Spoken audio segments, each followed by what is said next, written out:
नमस्कार। आखिरकार लंबे अरसे के इंतज़ार के बाद करीब साढ़े 3 दशक बाद यानी 35 साल बाद देश में नई शिक्षा नीति का केंद्र सरकार द्वारा ऐलान किया गया है। वैसे तो भाजपा की केंद्र सरकार ने 2014 में ये देश से वादा किया था, अपने मैनिफेस्टो में उसने वादा किया था कि हम देश में एक नई शिक्षा नीति लाएंगे और 29 जुलाई की शाम को केंद्र सरकार ने नई शिक्षा नीति की स्वीकृति भी दे दी। नई शिक्षा नीति पूरी तरह से बदली हुई है और पूरी तरह से हमारे आज की आवश्यकताओं, हमारी ज़रूरतों के हिसाब से तय की गई है। पहले हमारे देश में 10+2 का जो सिस्टम चलता था, अब वो 5+3+3+4 के हिसाब से चलेगा।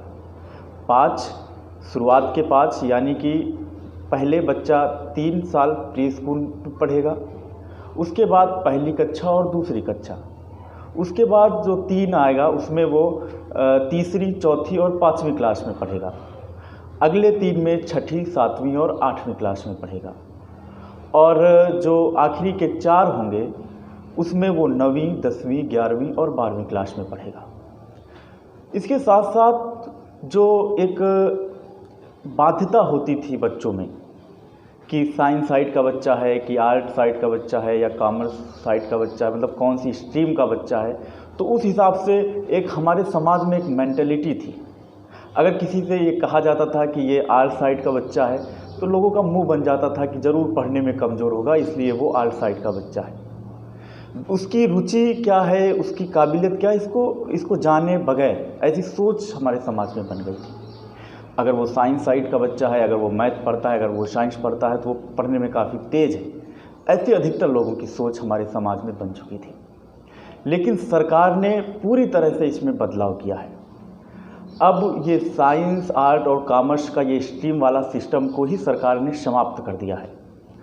अब बच्चे 9th high school, first year, inter में अपनी रुचि के हिसाब से विषयों को ले सकेंगे। बच्चा अगर मैथ पढ़ना चाहता है तो बच्चा मैथ भी पढ़ेगा, अगर वो हिस्ट्री पढ़ना चाहता है तो वो हिस्ट्री भी पढ़ेगा। अपने यानी कि अब बच्चों को अधिकतम छूट दी गई है कि वो अपने पसंद के विषय पढ़ें और अपनी रुचि के हिसाब से अपने आप को डेवलप करें, यानी कि किसी तरह की बाध्यता उन पर न थोपी जाए, इसका विशेष ध्यान रखा गया है। यही सिस्टम उच्च शिक्षा में भी किया गया है। उच्च शिक्षा के लिए अब अगर इतनी ज़्यादा रियायत दी गई है कि अब आप अगर बीच में छोड़ देते हैं तो वो समय, वो साल आपका बेकार नहीं जाएगा। यानी कि अगर आप स्नातक की पढ़ाई करते हैं, ग्रेजुएशन की पढ़ाई करते हैं और किसी कारणवश अगर आपने बीच में ही छोड़ दिया, यानी पहले साल में छोड़ दिया, तो आपको सर्टिफिकेट मिलेगा। और अगर आपने दूसरे साल में छोड़ दिया तो आपको डिप्लोमा मिलेगा। अगर आपने तीसरे साल में छोड़ दिया तो आपको सर्टिफिकेट मिलेगा। यानी कि अब 4 साल का कर दिया है और चौथे साल में आपको शोध के साथ आपको डिग्री मिलेगी, रिसर्च के साथ आपको डिग्री मिलेगी। और इसी के साथ साथ जो हमारे समाज में बहुत सारी शिक्षा के प्रति विकृतियाँ आ गई थी। अंग्रेजी का बहुत ज़्यादा महत्ता बढ़ती जा रही थी। उस महत्ता को सरकार ने कम करने का फैसला किया है। और जो भाषाई स्तर पर है, सरकार ने ये फैसला किया है कि अब त्रिभाषीय शिक्षा होनी चाहिए, खासकर 5 और 8 तक। 5 तक तो अनिवार्य रूप से होनी चाहिए और 8वीं तक हो सके तो बहुत अच्छा है। यानी कि मातृभाषा, लोकल भाषा में और जो राष्ट्रभाषा में है उसमें बच्चे को पढ़ाया जाना चाहिए। तमिल, तेलुगु और कन्नड़ भाषाओं को भी काफ़ी तवज्जो दिया गया है इस नई शिक्षा पद्धति में। दोस्तों, अंग्रेजी का क्या है? अंग्रेजी के बारे में कुछ रोचक तथ्य हैं जो अगर हम जान लेंगे तो हम लोगों को बड़ा आश्चर्य होगा। अंग्रेजी में एक शब्द है सन, SUN, सन। सन मतलब सूरज। आप अंग्रेजी की डिक्शनरी उठा के अपने पास रख लीजिए और पहले से लेकर के आखिरी वर्ड तक आप ढूंढ लीजिए, सूरज का कोई दूसरा वर्ड यानी शब्द आपको अंग्रेजी भाषा में नहीं मिलेगा। और अगर हम बात करें संस्कृत भाषा की, तो संस्कृत भाषा में कई सारे शब्द हैं, जैसे रवि, दिनकर, भास्कर, मार्तंड, बहुत सारे शब्द हैं। करीब 84 के लगभग शब्द हैं केवल संस्कृत में सूर्य के।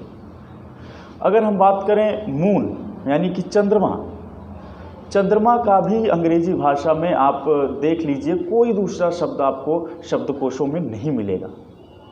लेकिन अगर हम बात करें संस्कृत की तो संस्कृत में 56 शब्द हैं सिर्फ चंद्रमा के। और यहाँ तक कि अंग्रेजी भाषा में रिश्तों को भी परिभाषित करने के लिए शब्दों की विशेष कमी है।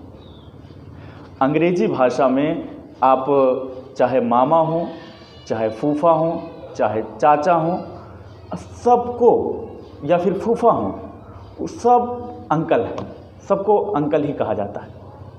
वहीं चाहे वो चाची हो, बुआ हो, मौसी हो, मामी हो, सब आंटी हैं। उनके पास शब्द ही नहीं है रिश्तों को परिभाषित करने के लिए।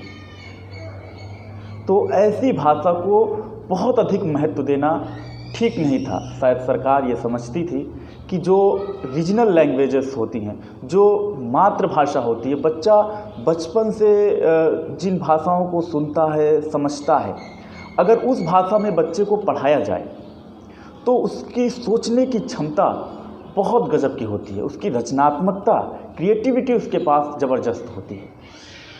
वहीं अगर दूसरी भाषाओं में अगर उन बच्चे को पढ़ाया जाता है तो उसको काफ़ी मुश्किल होती है उन चीज़ों को समझने में, सोचने में।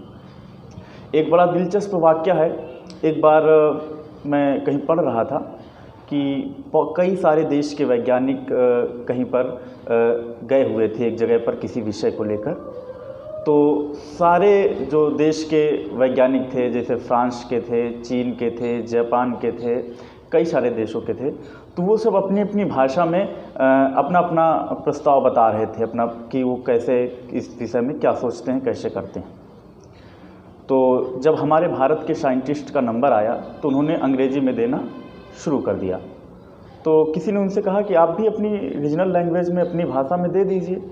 तो उन्होंने कहा कि अगर हम अपनी रीजनल भाषा में देंगे तो आप समझ नहीं पाएंगे कि हम कह क्या रहे हैं।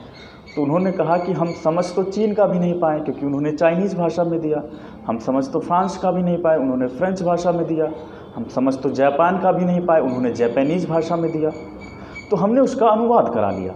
आप अपनी भाषा में दे सकते हैं, हम उसका भी अनुवाद करा लेंगे।